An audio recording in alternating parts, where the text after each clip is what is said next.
Michael Jackson's final conversation with the young fan began quietly, almost by accident, on a soft summer evening when the world outside his window felt far away. His security team had brought him a small envelope earlier that day, a letter written in careful, shaky handwriting from a boy named Adam, a 12-year-old fan battling a rare illness that had kept him in and out of hospitals for most of his short life. Michael had received thousands of letters throughout his career, but something about this one held him still.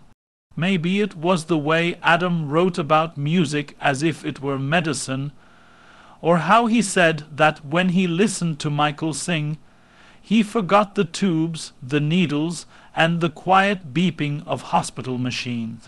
Or maybe it was the final line, the one written in noticeably slower strokes, "I just want to talk to you once, even for a minute." That evening, Michael asked his team to arrange a call, no cameras, no press, no publicity. Just a boy and a man who understood better than most what it meant to feel alone in a crowded world. When the call finally connected, there was a pause, soft breathing on the other side, hesitant, fragile. Then a small voice whispered, "Hello." Michael smiled, even though Adam couldn't see it. He answered with the same warmth he reserved for children. "Hi, Adam, it's Michael." The boy gasped. For a second he couldn't speak, and Michael waited patiently, letting him gather strength.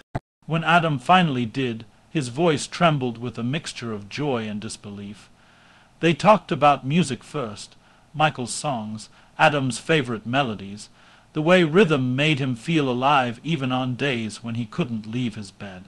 Michael listened gently, never interrupting, letting the boy feel heard in a way few ever had the time to offer. As the conversation grew deeper, Adam told him about the illness, not in a dramatic way, but with the honesty of someone who had already accepted more than a child should. He said the nurses always played "Heal the World" when he was scared, and how his mother hummed "You Are Not Alone" by his bedside. Michael's voice softened. He told Adam that bravery wasn't about pretending everything was okay. It was about keeping hope even when things felt dark.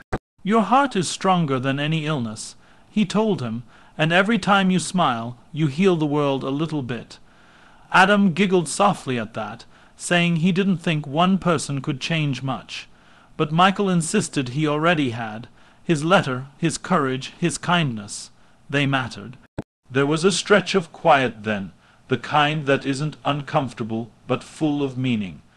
Michael could hear the faint hospital sounds in the background, the distant murmur of nurses, the ticking of a clock.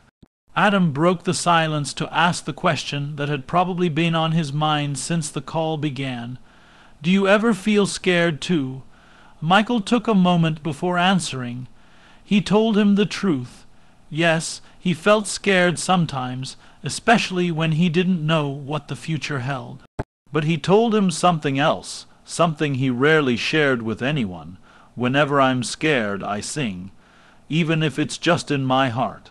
A song can carry you through moments you think you can't survive." Adam said he would try that.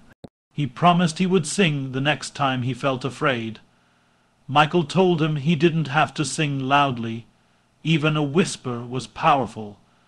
The boy asked him if he had a favorite song to sing when he was frightened. Michael chuckled softly and told him that he hummed "Smile," the old Charlie Chaplin classic, because it reminded him that hope could be quiet and gentle. Hearing that, Adam asked if he could hear Michael hum it just once. Michael hesitated, not because he didn't want to, but because it felt intimate, private, the kind of thing he rarely allowed himself to share with the world. But this wasn't the world. This was a boy who needed a moment of peace.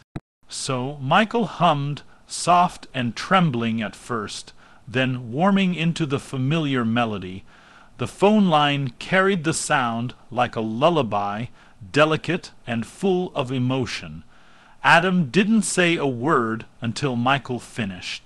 By then the boy was crying, but they were peaceful tears, quiet tears. "Thank you," he whispered. Michael told him there was nothing to thank him for, "You're my friend now," he said, "and friends are supposed to help each other feel safe."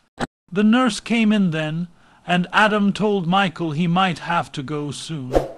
Michael wished he could stay longer, wished he could sit beside the boy and make the room feel less heavy. Instead, he promised they would talk again. Adam asked him if he really meant it. Michael answered without hesitation, "Yes, and until then, keep singing inside your heart. I'll be doing the same." Before the call ended, Adam suddenly said, "Michael, if something ever happens to me, will you remember me?" Michael's voice caught. He told Adam that he would remember him for the rest of his life, that some people leave lights inside you that never go out. Adam seemed relieved by that. The call ended quietly, without fanfare, just a soft goodbye, a promise, and the gentle click of the line going silent.